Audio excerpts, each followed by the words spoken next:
السلام علیکم ورحمۃ اللہ وبرکاتہ. الحمد للہ رب العالمین والصلاة والسلام علی رسولہ الکریم وعلی آلہ وصحبہ اجمعین. اما بعد.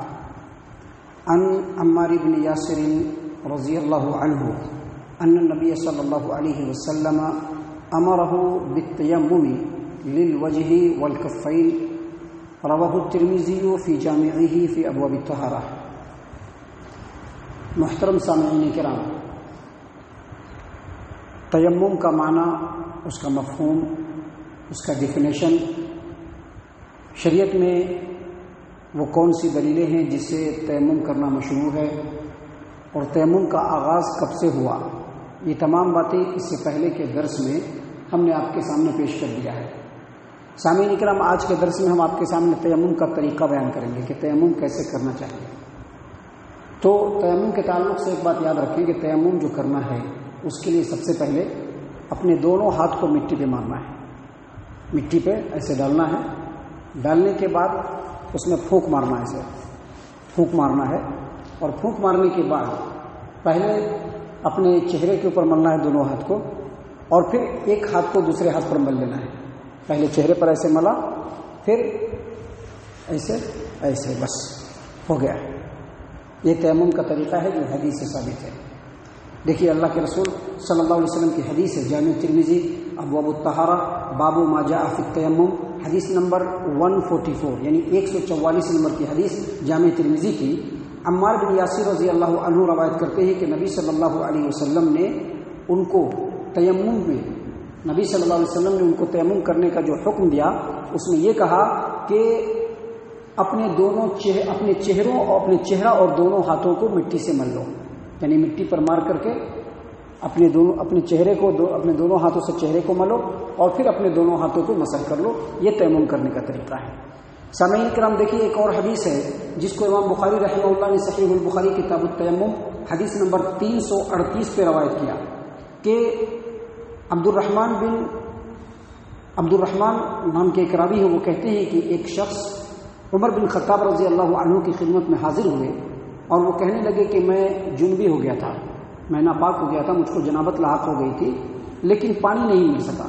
اس موقع پر عمار بن یاسر رضی اللہ عنہ نے عمر بن خطاب رضی اللہ عنہ سے کہا کہ کیا آپ کو یاد ہے کہ ایک مرتبہ ہم دونوں سفر میں تھے اور ناپاک ہو گئے، تو آپ نے تو نماز نہیں پڑھی تھی، لیکن میں مٹی پر لوٹ پوٹ کرنے لگا. جانور کو دیکھتے نا، مٹی پہ لوٹ پوٹ کرتا ہے.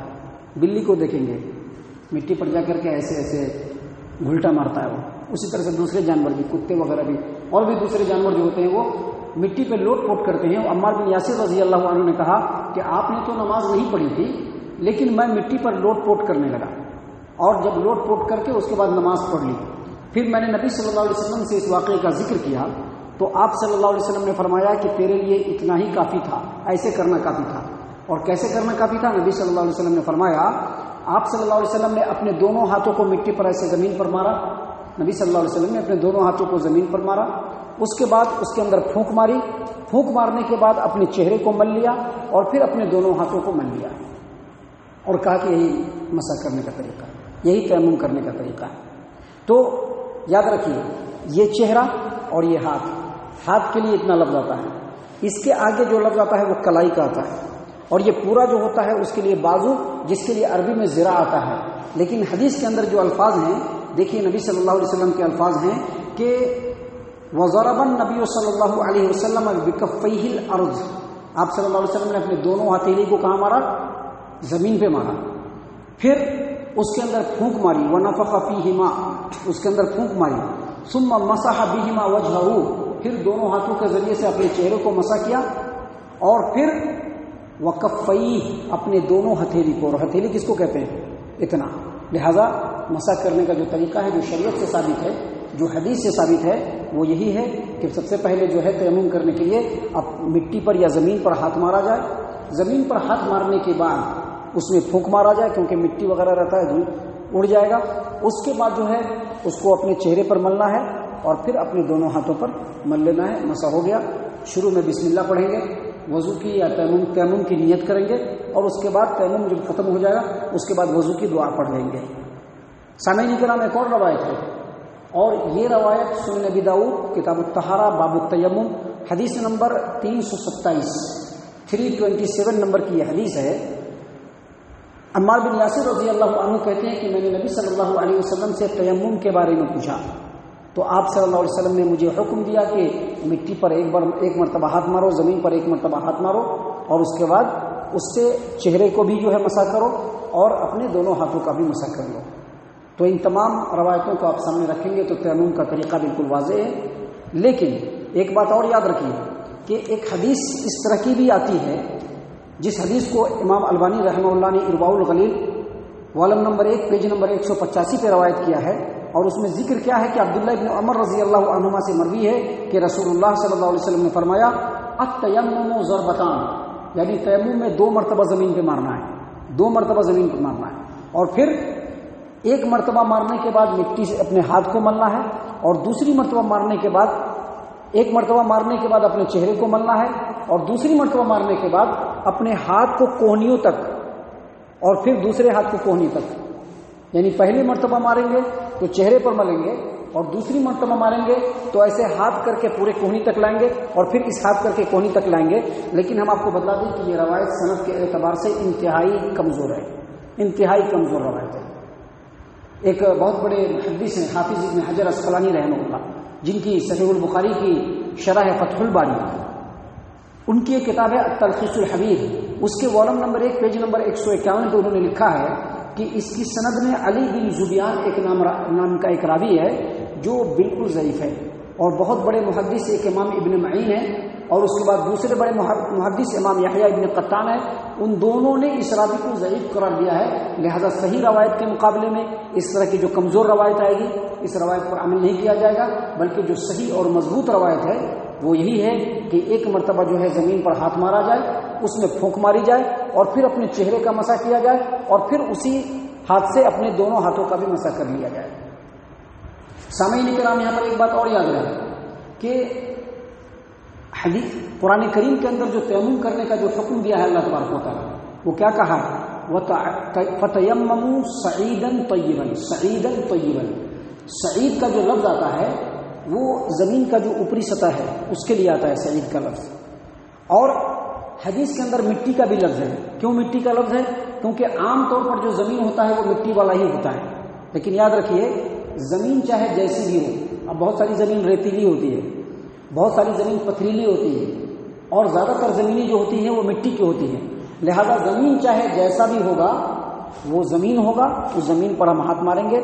ابھی بہت ساری جگہ پر بنڈا رہتا ہے نا، زمین کے اوپر بنڈا رہتا ہے، پورا زمین بنڈا رہتا ہے، اس پر آپ ہاتھ ماریے، مٹی ہے کہ نہیں اس سے مطلب نہیں ہے، زمین جو ہوگا اس پر آپ مسح، اس پر تیمم کر سکتے ہیں۔ ایک بہت بڑے امام ہیں، امام ابن القیم الجوزیہ رحمہ اللہ، بہت بڑے امام ہیں، اور آج سے کئی سال پہلے ان کی وفات بھی ہو گئی، اور بہت بڑے عالم دین، بہت بڑے امام اپنے وقت کے، انہوں نے اپنی کتاب زاد المعاد والم نمبر 1 پیج نمبر 200 پہ لکھا ہے کہ نبی صلی اللہ علیہ وسلم جس زمین پہ نماز پڑھتے تھے اسی زمین پہ تیمم کر لیتے تھے، اب چاہے وہ زمین مٹی کی ہوتی، چاہے وہ زمین ریتیلی ہوتی، چاہے وہ زمین پتھر کی ہوتی۔ لہذا اگر پتھریلی زمین ہے وہاں پہ بھی آپ تیمم کر سکتے ہیں، اگر ریتیلی زمین ہے وہاں پر بھی آپ تیمم کر سکتے ہیں، اگر مٹی والا زمین ہے تو وہاں پر بھی تیمم کر سکتے ہیں۔ ہاں، ابھی گھروں کے اندر یا بعض جگہوں پر آپ دیکھیں گے کہ مٹی کہیں سے لے کر کے اس کو رکھتے ہیں گھر کے اندر، اگر اس طرح کی مٹی کو بھی آپ جمع کر کے رکھیں تو وہاں بھی آپ تیمم کر سکتے ہیں، اس میں کوئی حرج کی بات نہیں ہے۔